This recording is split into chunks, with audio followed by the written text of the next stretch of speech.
What is going on, YouTubers? How y'all doing? This is XLBXKS, or you can just call me KS, or just call me Tim. Either one.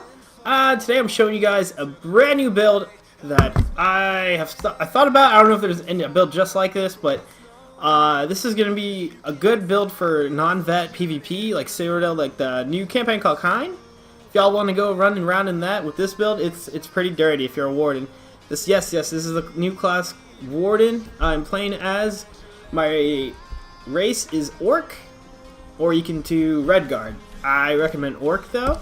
Red Guard, you get that more stamina recovery though, so that'd be good. I haven't experimented with that one yet. I was gonna do it sometime soon, but let's get straight into the build. Right now, you see me on the bottom right. I am level 32, also CP 301. I'll show you the champion points in just a second. Let's get into the armor first. Very first thing what we're going to talk about is the weapons. Alright, we're going to do a full Clever Alchemist. Clever Alchemist is going to be the first build armor pieces that we are going to put on this. Alright, we're going to do Clever Alchemist shield and sword, shield and mace, one-handed mace, and then you're going to put a, as you can see, I don't really have some not traits, but like glyphs on these, except for my Clever Alchemist shield. And I'll put on screen how hard this build is. I'll put the screenshot right now. So yeah, everyone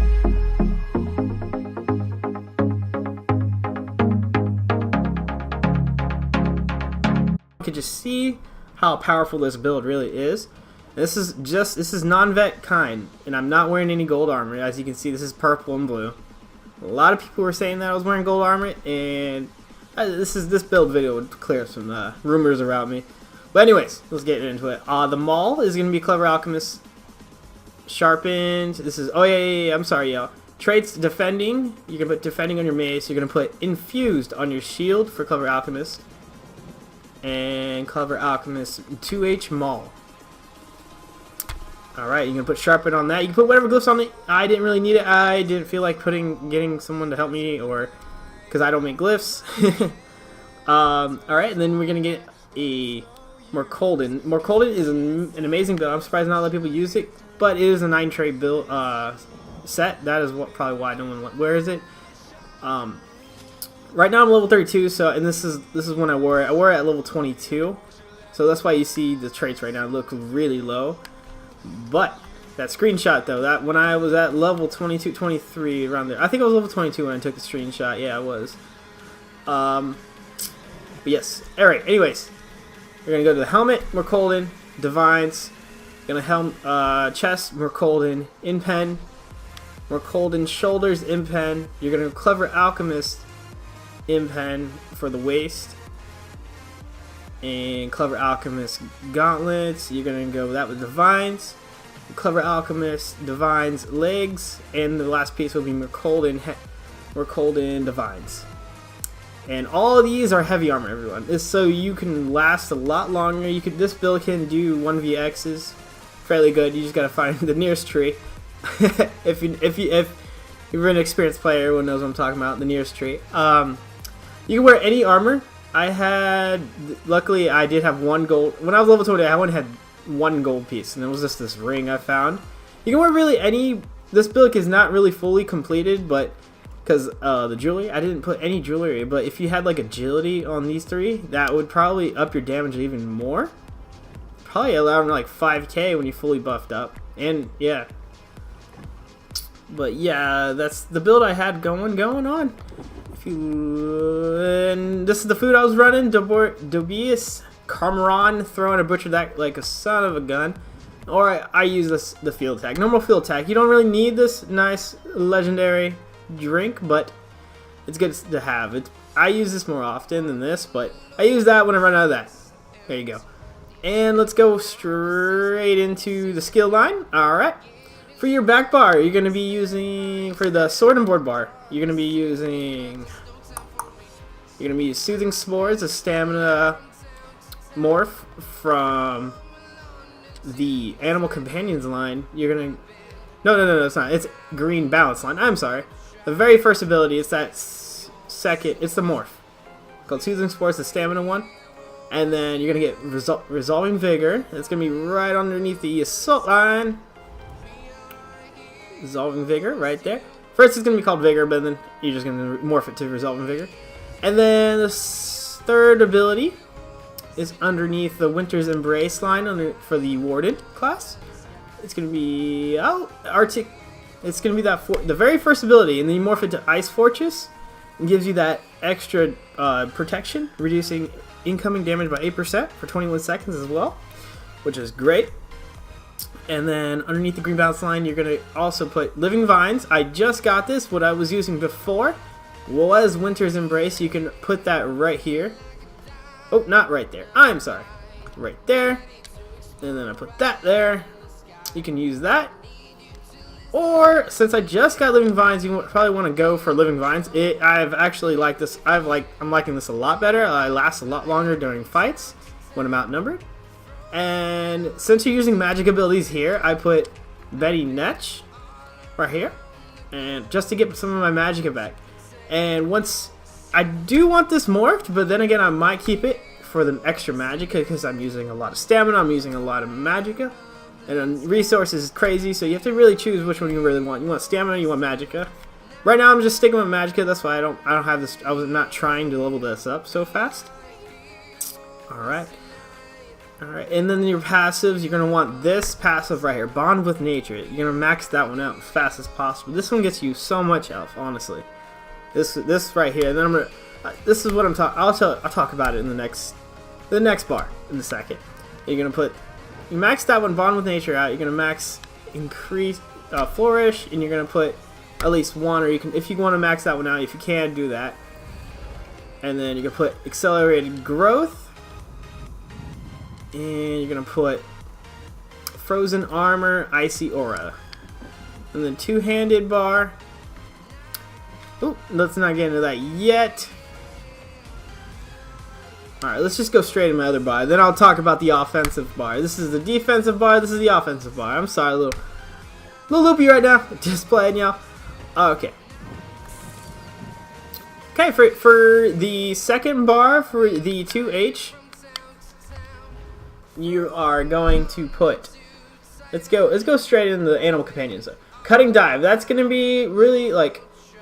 This build is really meant for like bursting, like a burst damage, but you're gonna do a lot of damage in burst. You basically will kill them, and you can just finish off with the execution.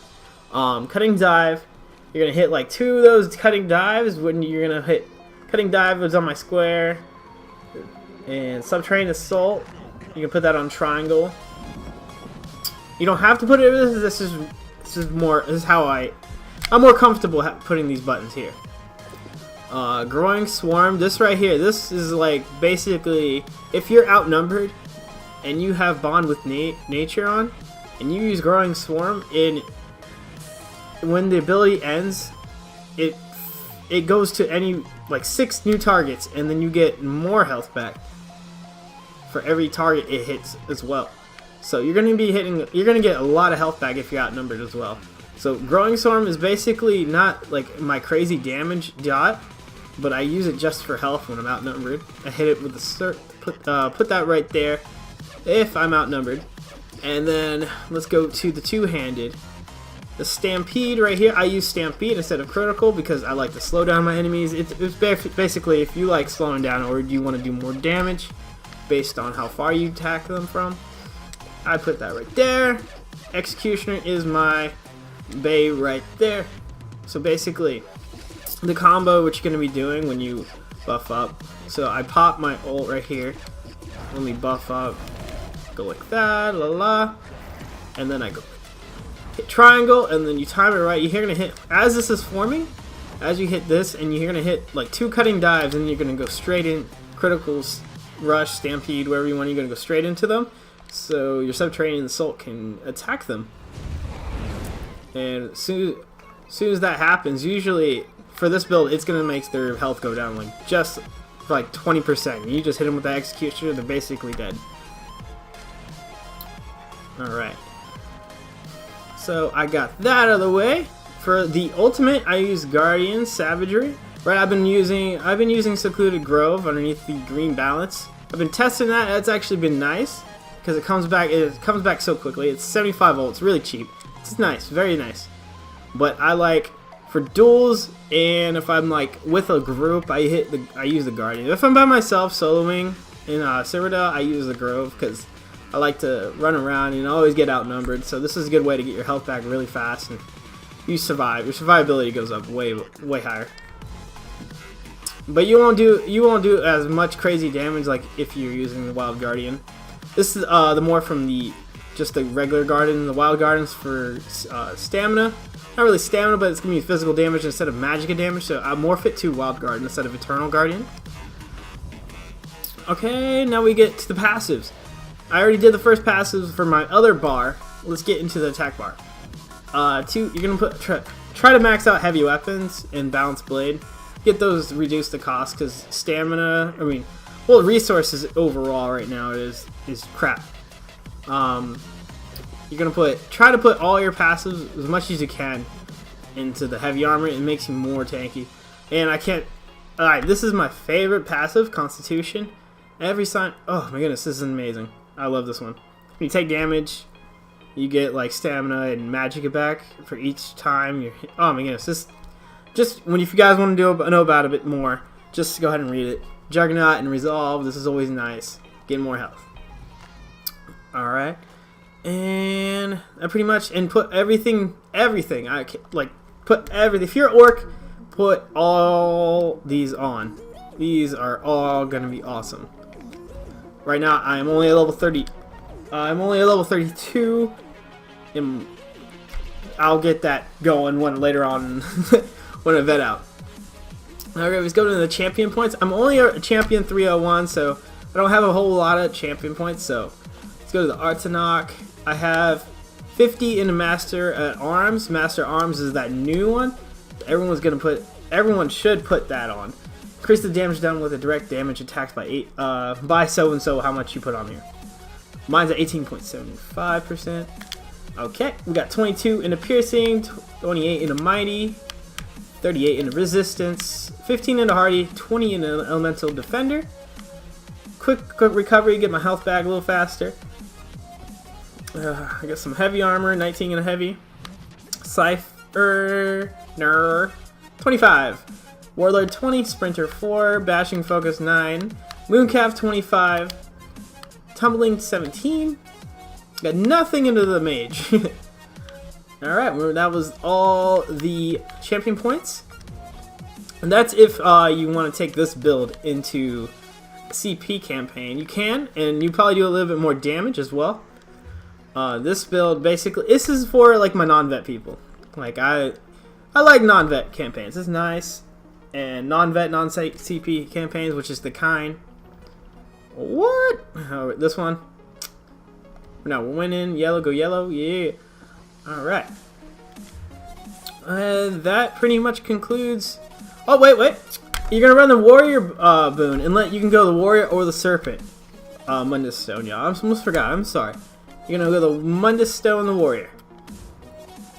Alright, that concludes my build, y'all. Hope you guys like my build called the Titan for the Warden class on ESO.